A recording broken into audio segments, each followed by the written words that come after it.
And welcome back to Meeting of the Minds. We're back with our mental health series, and we're here with the great Gianni Ghione, great wrestler, University of Pennsylvania, and just all-around great person. We've known him for a long time. Gianni, thanks for joining us. Yeah, thank you for having me. Absolutely. So we'll jump right into it. Talk to us about your story, what you've been through, what you've learned, and tips for other people. So where to start? I'd say probably the most prominent part of my story right now would be the period of time when I was in the intensive outpatient program. So I'll go through that. So basically my sophomore year of college, I suffered a shoulder injury. And as a result of that, I started dealing with some like social anxieties and some like an occasional more severe like anxiety attack or panic attack. Because I was kind of going through an identity crisis. I was like, like who am I without wrestling, and what am I if I'm not an athlete? It's something that every high level athlete goes through at some point, whether it's when you retire or when you have that first bump in the road and you're just like, well, where am I now? What am I doing? So I kind of pushed through that and didn't really tell too many people. I was just kind of like, okay, well, this is something I'm dealing with. I'll be okay. So things kind of got a little bit better. I guess I went out a little less. I just kind of like kept to myself. And then in December, I finally got back on the mat. So I tore my labrum in September. So in December, I'm back on the mat. My first practice back, I was drilling. I took a shot and a kid's hip bone hit the back of my head. And I remember standing up and everything was just really fuzzy and disoriented. And I was like, this isn't good. I probably should probably should stop and get checked for a concussion. So I had a concussion, and I remember not thinking too much of it at the time. I never had a serious concussion. Every single one I had, I was like, I take 2 weeks off the mat, I get back, and then I'm fine.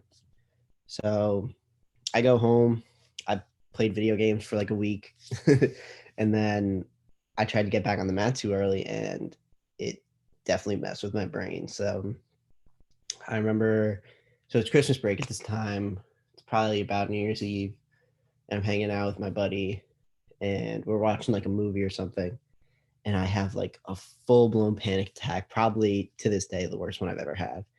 I was literally like, I remember we were eating pizza rolls, and I tried to just stuff them down to like help myself calm down, and I ended up like throwing up, and that's kind of a little gross, but like I ended up like putting them back, and I was just like freaking out, like shaking violently on the floor. Like I didn't know what was going on. And I was like, yo, like I'm really freaking out right now. Like this is really bad. So I actually went home and I got my mom, because my mom deals with, certain types of anxieties and stuff like that. So I got her to come in, and I remember she literally just like sat down with me on the couch and like stayed with me until I went to sleep. And I was just freaking out. So for the next like 2 weeks after that, I was like severely affected by what I had dealt with, because that was a really traumatic experience for me. So for the next 2 weeks, I was probably about 155 when that happened, like in weight. And like 2 weeks later, I went to the doctor to get checked out, and I was 135. So I wasn't eating. I was like barely sleeping. Like things were really not good. So I got to go back to school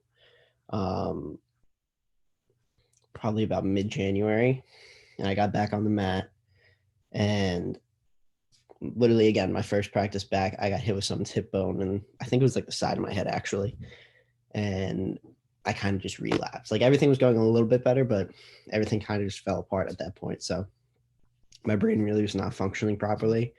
The time I got the concussion the semester before, I it was right around finals period. So I missed finals from the last semester. So I had to push them back into the next semester. So as my brain's not functioning properly, I'm like trying to work on my finals from the last semester, and I'm trying to start classes from the new semester.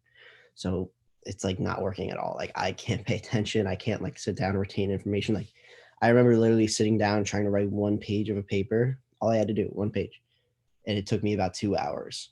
Like normal me now, I could write like 3 or 4 pages in probably about an hour, hour and a half.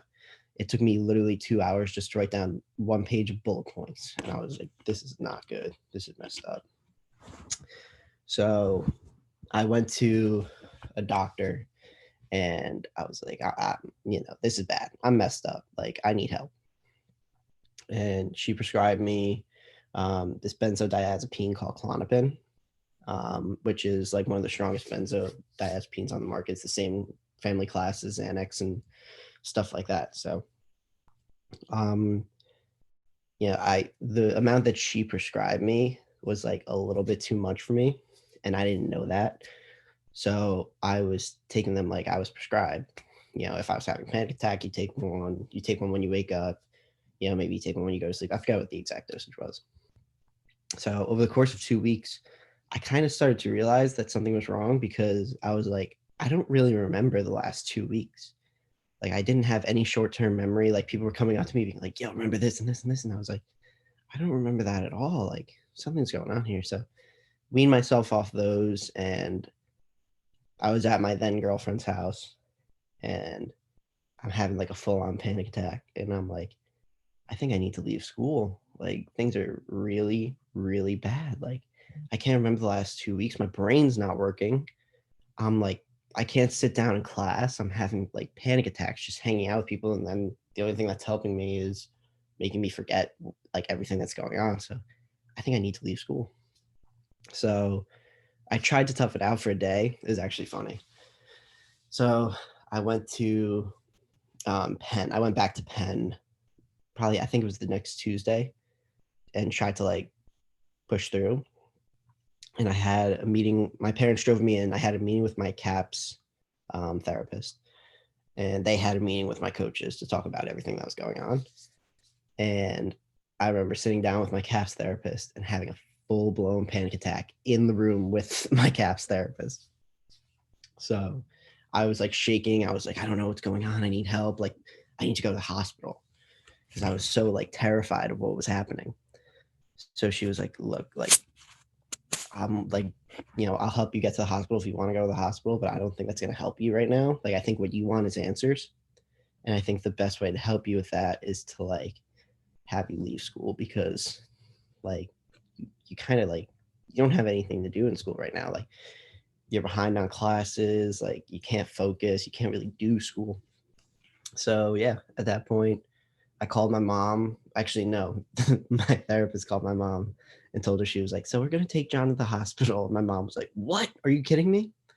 So mid-February, super rainy day, we walked to the building on campus where you kind of take leaves of absences.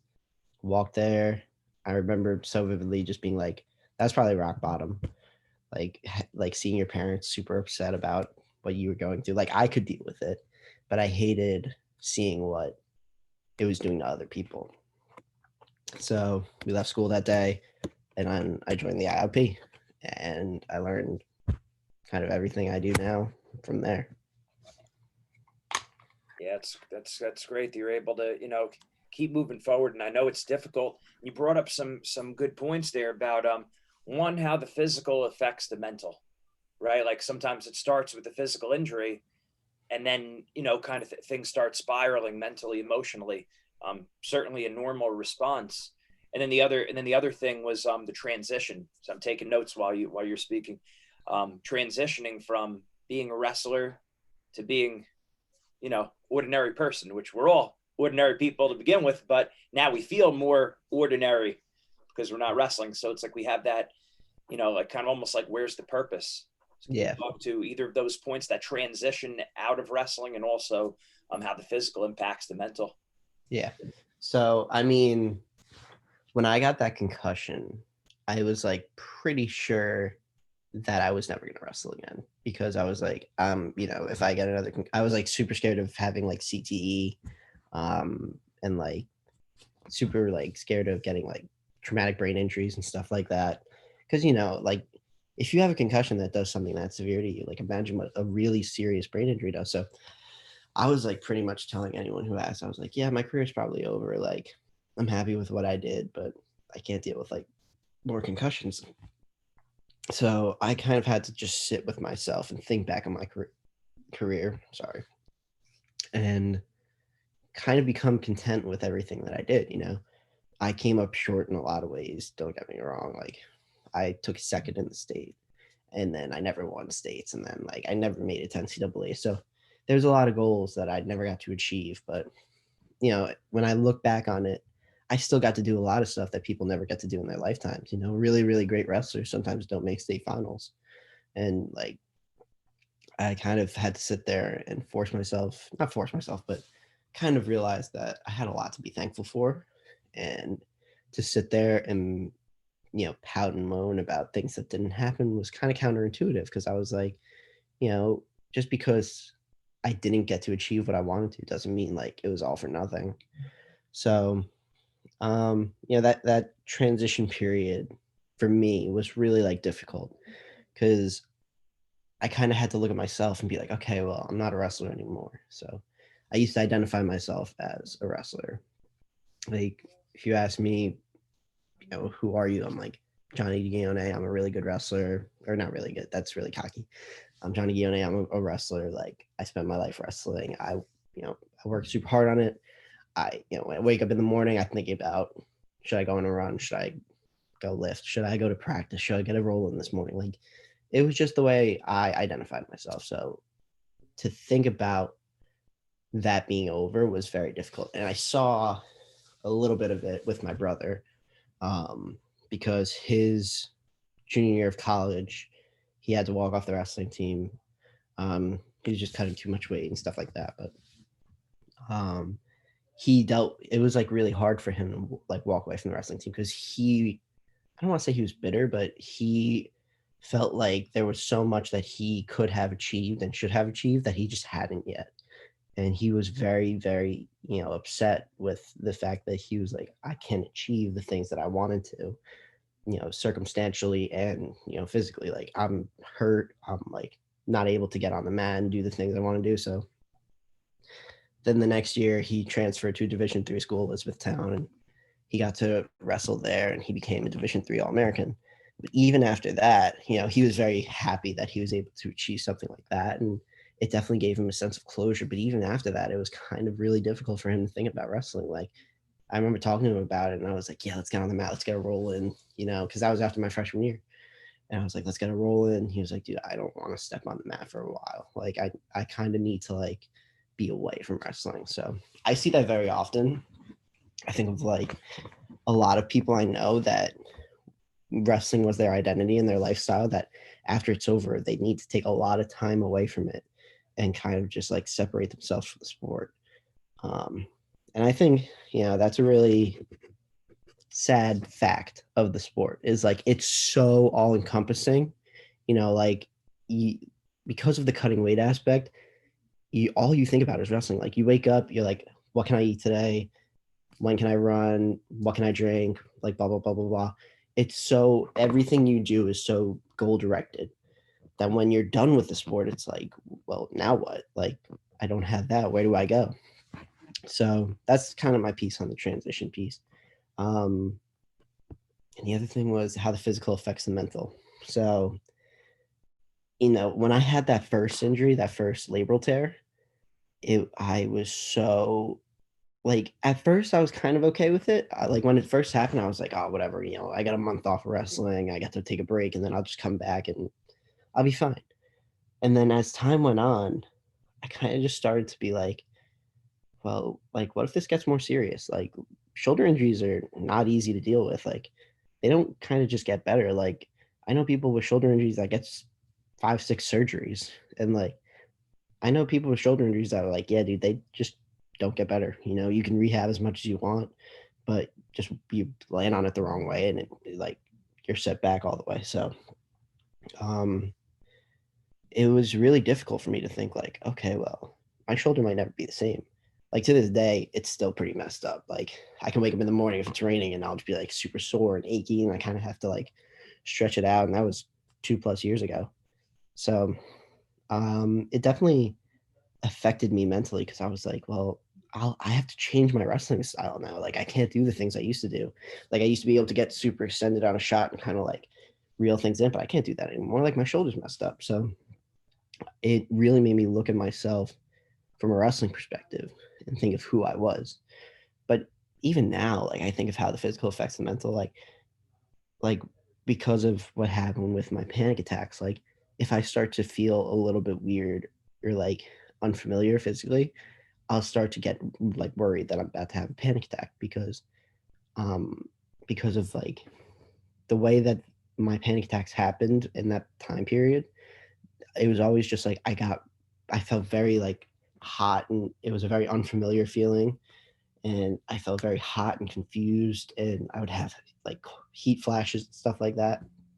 So I I just get like super worried now whenever anything physically feels a little bit off, and usually it's nothing. I haven't had a panic attack in I don't know how long, like thank God. But um even now, like if I physically feel a little bit off, I get like really worried, and I kind of need to withdraw myself and use some of the coping mechanisms that I learned in the IOP to kind of calm myself down and figure out what's going on. Yeah. What kind of strategies did you learn for coping that you found the most helpful? So for stuff like anxiety, I learned different stuff for anxiety and depression.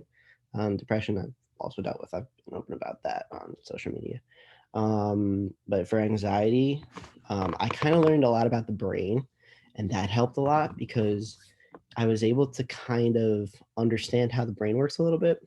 In the IOP, they kind of taught us, the intensive outpatient program, they taught us that your frontal lobe is the logic center of your brain. That's where your logic and your emotions and stuff like that come from. And when you have something like a panic attack, this little part of your brain called an amygdala, which is your fight or flight response. So think like you're in the woods, evolutionarily speaking. Think like you're in the woods and you see a bear coming towards you. Your amygdala activates and you're like, I need to go. Like it makes you act a lot quicker, makes you have like heightened senses and stuff like that. But it, over time, when people stop needing that, like it became maladaptive because you start recognizing things as threats that aren't necessarily threats. Like for social anxiety, ordering a coffee at Starbucks, you're like, I'm terrified for no reason. It's because your amygdala gets activated when you're put in social settings. And when your amygdala is activated, it overrides the logic center of your brain, your frontal cortex. So it's very difficult for you to think properly because your brain is just like, I need to go, I need to go, I need to go. So the way that I learned, especially to calm myself down, was with a process called thought stopping. So basically, it's just repeating a word in your head over and over again, and that kind of stops the thought loop of, you know, I'm scared. What do I do? What's going on? What's wrong with me? So I used to just say the word stop over and over again, but it could really be any word. Like sometimes I would like look at something in the room and I'd be like chair, chair, chair, chair, chair. And eventually it calms your amygdala down and it allows your frontal cortex to kind of be like, okay, well, there's nothing really wrong here. Like I'm okay. Another thing was I used to draw a map of the United States with my eyes, because it activates parts of like your occipital cortex and stuff like that that kind of are involved in your motor cortex, and the brain's all like combined. So like every part of it works together. So the more you can activate your brain, the more you can deal with a panic attack. So the thought stopping one you could do whenever. And the other one I learned was I would take my two hands and I would rub them kind of like this on my legs, because that activates like your sensory motor cortex, which is part of your motor cortex.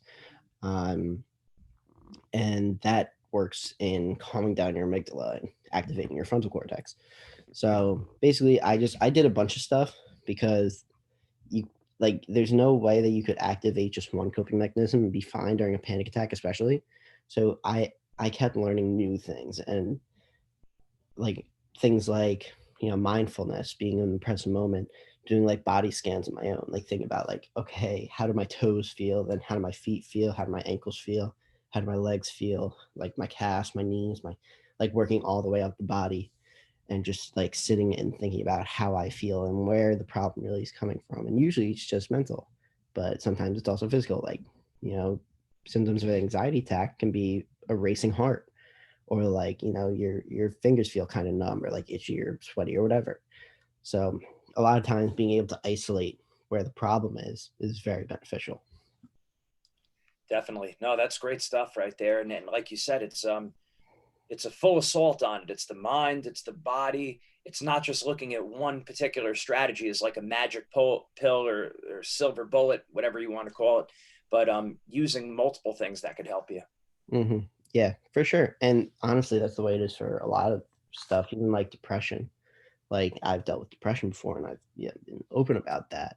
And if I went out and I had fun with my friends, that didn't cure what I was dealing with. You know what I mean? Like it took a lot more than just one thing to be going well for me to feel right. So it really took me going out and kind of being open with, hey, I'm dealing with this and this and this, and I need help, and I'm going through it pretty much. Like I opened up a lot to my friends and my family, and I was like, I've been suicidal before. I don't know if that's a little dark, but I've been suicidal before, and like I kind of need support right now because I'm not feeling right. And the difference I think between anxiety and depression is that anxiety, when you have it, your brain and your body are just like, I need to get out. I need to get out of this. I need to feel better.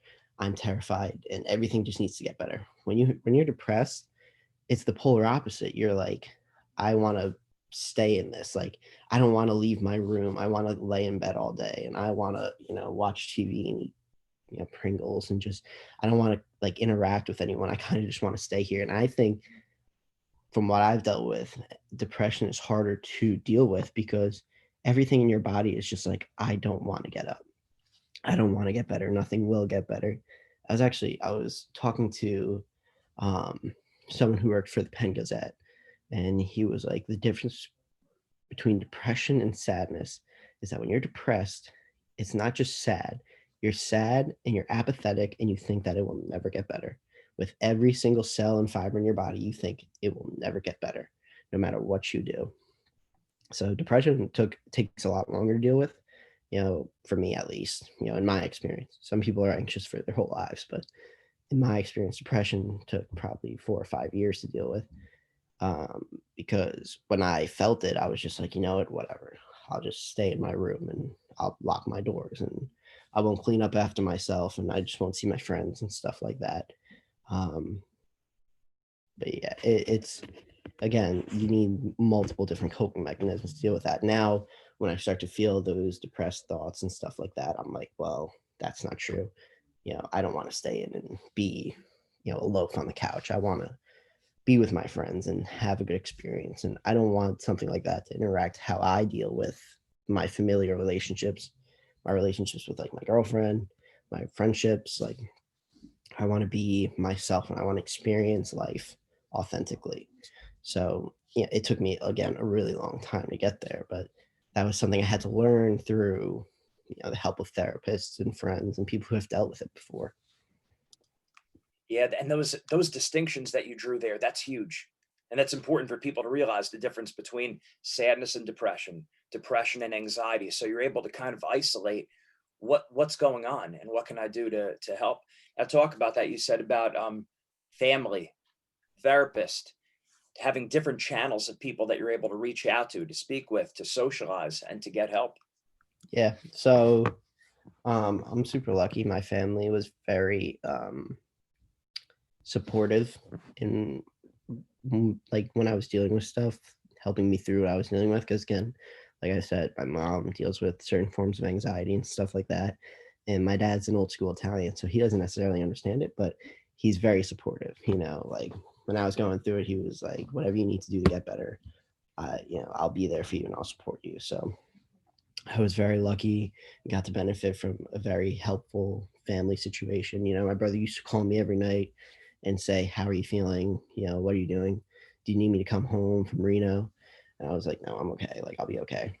So, um, from a family perspective, they were, everything. Like, I was stuck at home while all my friends were at school. So I wasn't seeing my friends really. So I was just with my family all the time. And being with them and having them be so supportive was so helpful for me. But I was again really lucky. Some people don't have that. So at school, I had teammates when I was at school. and I was dealing with the worst of my panic attacks, I would go to my teammates who lived on the same floor in the frat house I lived in, and I would say, "Hey, like, I'm kind of having a panic attack. Can you take a walk with me?" And we would go from 39th Street in Philadelphia all the way down Locust Walk over the South Street Bridge, and there was a dog park there.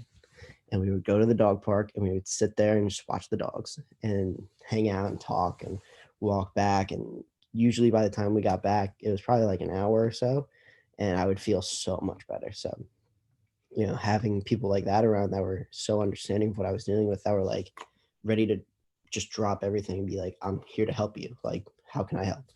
That was, again, everything. If I didn't have that and I just had to go to those, to the dog park by myself, it wouldn't have worked the same. That's And great. then, Talk a little bit about I want to stop there because I want you to expand on that. As family, what, so, different family members are going to have people in their family struggling with these kind of things. What should they be saying? Should they be asking how you're doing, not asking how you're doing? And then I guess maybe it's the same, maybe it's different for teammates. Do you ask how they're doing? Do you not ask? Do you just be there for them? How do you deal with them?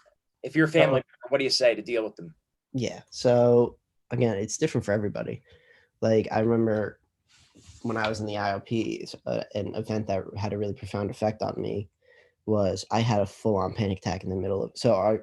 Just to give a little background, the IOP, the intensive outpatient program, was for the first 3 weeks. It was 5 hours a day, 5 days a week, group therapy, where we talk about how we felt. We'd listen to other people talk about how they felt. We give them feedback, stuff like that. And then a couple hours we would have we'd learn stuff. So we'd learn about like mindfulness or what anxiety was or depression was, and there were people with like addiction stuff like that there. So we learned about like addiction. Um, So one day I was having like a really bad anxiety attack because I hadn't had one for like 2 weeks and I thought I was out of it. And when it came back, I was really upset and it messed me up. So I was in class and I was having an anxiety attack and I kind of walked out and I found who was my counselor. And I said, "Hey, like, I'm having an anxiety attack. Can I just sit down for a little while? Like, can we, like, I don't know, go to a room, sit down?" She sat me down with a couple of the other counselors that were there while they were like doing work. And I was just like kind of trying to calm myself down. And one of the counselors said, like, "Hey, how can we best help you?" And I was like, "Well, what do you mean?" They were like, "Well, some people like to talk. Some people kind of just want to figure it out on their own. Some people, like want to, I don't know, draw or stuff like that. Like some people, like people have different coping mechanisms that work for them. So how can we best help you?" And I kind of had to like in a really quick moment, like, because again, I really wanted to get out of that panic attack. I really had to like identify and kind of see what I do to like help myself. So I realized that I like talking, obviously, or else I wouldn't be doing something like this. But I like talking about what I'm going through. Some people, they just need to figure it out on their own. Like I've known people that when they're, having panic attacks or anxiety or something like that, they kind of like they're like, "Don't touch me. Let me just like lay down and calm myself down." So, that's again a very different reaction from how I dealt with it, which was like, "Help me, come in, help me out." So, I think it's a lot of reading what someone's going through. And like I said, for something like depression, like people really, unless you're like kind of seasoned in depression, which is a messed up thing to say, but unless you've had it a lot, like you're not gonna be able to identify what you're feeling. You're just like, "Oh, I'm like dealing with a lot right now." So like I have had people at school that were like, "Yeah, freshman year I was super depressed and I didn't even realize it." So like if you go up to someone who's really depressed and they don't even realize it and you're like, "Hey man, you're not acting right. What's going on?" They're kind of gonna probably have like an adverse reaction. Be like, "What do you mean? Like I'm fine. Like how dare you," kind of thing. So I think it's a lot of reading like what someone's going through, and reading who they are as a person, because it's not an easy thing to deal with. Mental health is very difficult. You could say the wrong thing one time and someone will lash out and all of a sudden you're like, "I never want to help you again." But that person's still going through what they're going through and dealing with what they're dealing with. So, I think it's a lot of reading what's going on. But for something like suicidality, there's like very defined things that people do. So like a lot of times people start giving away their stuff, which is kind of messed up if you think about it. Like you're like people are thinking, you know, I'm on the way out, so I want people to have my things. Um, People start giving away their stuff. They'll start withdrawing a lot more.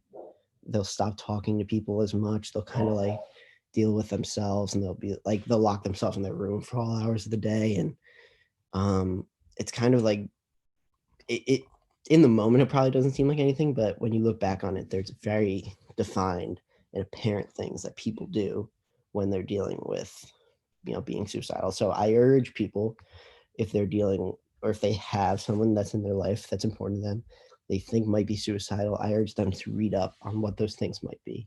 You know, if someone comes up to you and is like, hey man, I want you to have this, like this really important thing to me, kind of be like, okay, well, why? Like, why do you want me to have this thing that I know is really important to you? So I would definitely just read up on like what the warning signs could be. Obviously, no one wants to lose a loved one like that, but that's super duper important. That's something that I personally am very passionate about, helping people who are suicidal, helping people who are severely depressed. Um, and I think at a base, it starts with the people that are closest around them being able to help. And that's not to say if it, you know, if something bad happens, it's their fault, but it's to say like you have the power to help them right now if you can recognize what's going on. You know what I mean? Excellent. That's great stuff, Gianni. Really, really great. And thinking about just like you said, wrestling is just so all encompassing, kind of bringing it around full circle now. I mean, sports are so all encompassing, and wrestling is even more all encompassing because, like you said, the weight, the mindset, the strength, the conditioning. I mean, you're always thinking about it. It's almost like in order to be a great wrestler, you need to be obsessed with it. And even when we talk about, even when we introduce one another, it's like, oh, this is Gianni, Penn wrestler, Gene, Penn wrestler. And like we say that when we introduce ourselves to people, or when people ask us about us, I'm a wrestler. Hmm. We got to be careful and remember, I guess, as parents, the coaches, and even just as individuals, like the kids don't necessarily get that in middle school, high school, or college, but just be real careful about that is just identifying yourself as a wrestler. You could say that I'm so and so the wrestler, but that's not really who you are. That's not your true identity because wrestling could be taken away at any time, just like we see with COVID, and you're more than that. That's Hmm. the reality. You are more than that. And even if you want to take it a step further, look at it as like the wrestling mindset, maybe that's just that mentality that you're taking now to your family, to helping people, to your career, to your faith, your relationship with God. Hmm. Now me as a father, it's like, okay, I'm not a wrestler competing anymore, but that mentality is there now as a father and as a husband that I'm all in, I'm going all out, that kind of thing. Yeah, and I think especially in the sport like wrestling, where you know you're rewarded for your toughness. You know, if you're tough and you know you're like, I'm just gonna tough it out and beat this person. That's kind of the mentality that you have to be a successful wrestler. In a sport like that, having mental illness is especially difficult and especially dangerous because you think of yourself as such like a macho man, such like you're like, I'm an animal, you know, I'm nothing ever wrong could happen to me, and then your brain starts functioning in a different way and you're like, well, I'll be fine, I'll just push through it, no one needs to know, I'll never show. Because think about it, like at the end of practice, what does the coach tell you? You know, don't show that you're tired, don't show your opponent that you're tired, stand up straight, you're fine. You know, so having, you know, been in a sport like that again where it's all encompassing, and it becomes really hard to blur the lines between wrestling mindset and like a lifestyle mindset. Like, you know, that, you know, I'm tougher than everybody and I'm never going to break and stuff like that. Yeah, that's great for wrestling. That'll help you get far in the sport, but you need to be able to separate that from real life. Where if you're dealing with something that's super serious and super, you know, heavy and all encompassing, like mental illness, you need to be able to open up about it and tell people, you know, it, like I always say, like the best thing I ever did, probably in my entire life, was tell people that I was dealing with something. Because if I had never done that, who knows where I would have ended up? You know, if I was dealing with panic attacks and I would just kind of like shut myself out, and I was like, you know, I'm never going to tell anyone about that. Um, Thanks. Sorry, my dad just dropped something off. Oh, Like if I was dealing with something like that and I never told anyone, I kind of just lashed out at everybody. The effect I would have had on people would have been profound. Like the negative effect that I would have had on my relationships and my friendships and stuff like that, it would have been terrible and like again profoundly bad. Like if every time I had a panic attack and someone asked me what was wrong, I was like, I'm nothing, I'm fine. Like get out of my face. Like and I had like an adverse negative effect, then it would have affected my whole entire life. And then all of a sudden I'm losing friends, I'm losing like connections with my family, and things are getting just worse and worse and worse. So being able to open up and kind of start that first step of healing was massive. And it opened the door for everything that ended up occurring, like later on, like something like this. And me being kind of like, I don't want to call myself a mental health advocate, but me advocating for people to open up about their mental health and break the absolutely. stigma and stuff like that. And again, that even wouldn't have started if it wasn't for people like Tyson Fury and Kevin Love and people who opened up about mental health struggles that they were dealing with that were also high functioning athletes that are like, yeah, man, like Tyson Fury is a world heavyweight champ. He's one of the best boxers of all time. And he's coming out saying, I've dealt with, addiction, suicidal tendencies, eating disorders, depression, anxiety, panic attacks. And like hearing that, I was like, oh my God, like, I'm not alone. So that's a lot of in what I do is I try to just tell people that they're not alone, because being alone is like the worst thing that you could feel when you're dealing with something like that. Right. You got to know you're not alone and that other people have gotten out of this. There is hope. Those are all very big. And it's funny what you're kind of saying before there about, that mentality as a wrestler of being macho, but sometimes we don't examine what we're like, how that looks in life in general, because even if we're a hardcore tough wrestler, you know, pedal to the floor, Iowa style grinder, you still have a technique coach that you're going to, that you're expressing your vulnerabilities to. I'm not finishing my front headlock. I'm not getting out on legs. I don't know what to do in this situation. So Mm-hmm. we do that in wrestling. And then with strength, almost no one does the strength training for themselves, especially nowadays. It's you have a strength coach, and the strength coach says, yeah, your back is weak. Or your athletic trainer is saying, yeah, you got to rehab your shoulder. So we're getting help. We're asking help actually from a lot of people, even when we're super tough with our nutrition. You have your nutritionist, even like us as mindset coaches, like we're saying, okay, here's your pre-match routine. Here's the predator and prey mindset. You focus on what you control, forget about what you can't control. So we're getting help from a lot of people as athletes. Don't think that with mental health it should be any different. If we're struggling, you talk to a therapist, you talk to a counselor. That becomes your mental wellness coach, just like you have your strength coach, your nutrition coach, your technical coach, your mindset coach. Here's your mental health and emotions. Yeah, I mean, it's like I always liken it to something like that. Like you would never, if you were struggling finishing a high C or sweep single, you would never just be like, you know what, I'm just gonna figure it out. I'll be fine. But because of the way that the sport of wrestling is, where you are directly rewarded for how tough you are. If you are tough, you will win matches. That's how it is. Like there's a direct correlation. It's so hard to deal with mental health, and you think of it in a way that you shouldn't. Like you think of it as it's something I need to tough out and make myself like get through, because I'm tough and I'm a wrestler and I can beat anything if I'm just tough. But you should be thinking about it more like technique, Yeah. where I'm dealing with something that I don't quite understand and I don't quite know how to deal with. I need to talk to someone about it because this isn't something I'm well versed in. You know, again, like if you're not finishing your shots, or if you're, bad on bottom or bad on top, you go to your coach, you go to someone who's really good in that position and knows what they're talking about when And they ask talk. for help. And And you ask for ask help. for help. Exactly.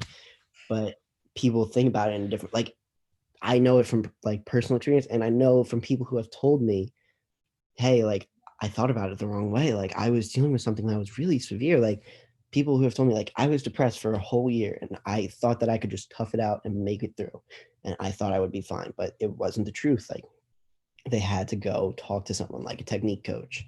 they had to go talk to a therapist. They had to go talk to somebody and open up about what they were dealing with before they could kind of Right. affect the things that they were like going through, before they could have an impact on what they were dealing with. Right. I would love to see that mental shift happen for everyone, that we look at it as being a grinder and toughing it out doesn't mean going it alone. Toughing it out means I'm going to see the therapist once, twice, even 3 times a week if I have to.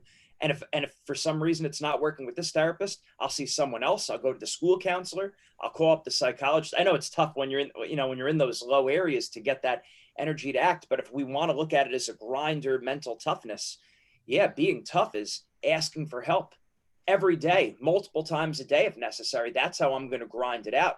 Toughing it out is asking for help, reaching out to my parents, reaching out to my friends, being willing to be vulnerable, searching mental and emotional health on the internet, being open about my struggles. I would love to see that become the attitude associated with toughing it out for mental health. Oh But yeah. I'm sure it's tough, easier said than done.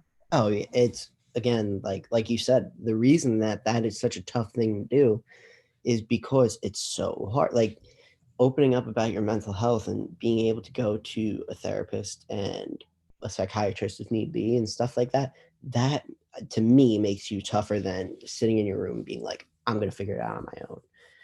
To me, it's so hard for a lot of people to be like, you know what, something to identify yourself, something is wrong and I need help, or else like things are going to get worse. Like, you could sit in your room all day and make depression grow. You know what I mean? Like you could make it get worse on its own, or you could call a therapist and talk to someone, or you could call your friend and be like, hey, like I might not be right. Like I need help. And to me, that's the toughest thing a person can do is open up about stuff.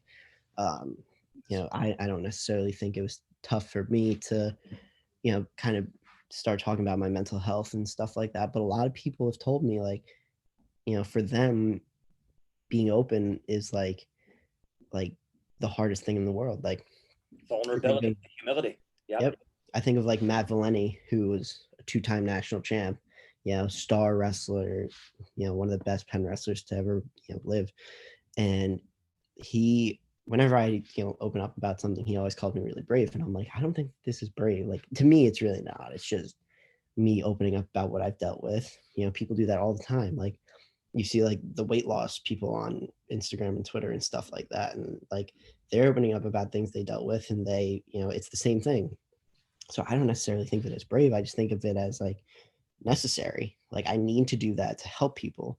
Um, but he literally told me the last time I did an interview with Penn Gazette, he was like, it takes me days just to say that I'm struggling with something, or like not even struggling with something. He said, it takes me days to say that I'm stressed about something. And I was like, that's such a different mentality from what I have. Cause well, now, like back in the day, it was probably different. But it's I think the toughest thing that a person can do is take that first step and say, I'm not right. I need to get right. Let me go figure it out. Let me go talk to a therapist, talk to my counselors, talk to an advisor, talk to someone you're close with, your family, your friends, someone. There's someone out there that wants to help you. Absolutely. Oh, great, Gianni. Excellent. And you're right, because it's, you know, you could be the person you gut out a 3.5 hour practice, run a marathon. And you know what? Those things really don't compare to the mental toughness of being vulnerable, asking for help, saying, hey, I need you. Can you help me? That humility. Sometimes that's much more mentally tough than gutting out a hard workout or winning championships or coming back and taking third. Those things are all great. But in my mind, and I know a lot of people see it this way, and it really is the way it is, but asking for help, being vulnerable, that makes you more of a man or woman, whichever you are, and makes you more mentally tough and makes you stronger. So thank you very much, Gianni. Great information. Yeah, thank you for having me on. I hope, people that are watching this will, hopefully again, it just affects one person and one person is like, I'm, a lot of things that he said I identify myself with like dealing with, and maybe I should get help. So, um, I'm always here to help if you don't necessarily feel comfortable going to a clinical therapist just yet, reach out to me on Instagram or Twitter or something like that. I've had a lot of people do that. and I'm always here to help, So anything, any way I can help, I'm always here. Awesome, Gianni. Thank you so much. I know you're going to be touching a lot more than one life out there. I hope so. Thank you for having me. Absolutely.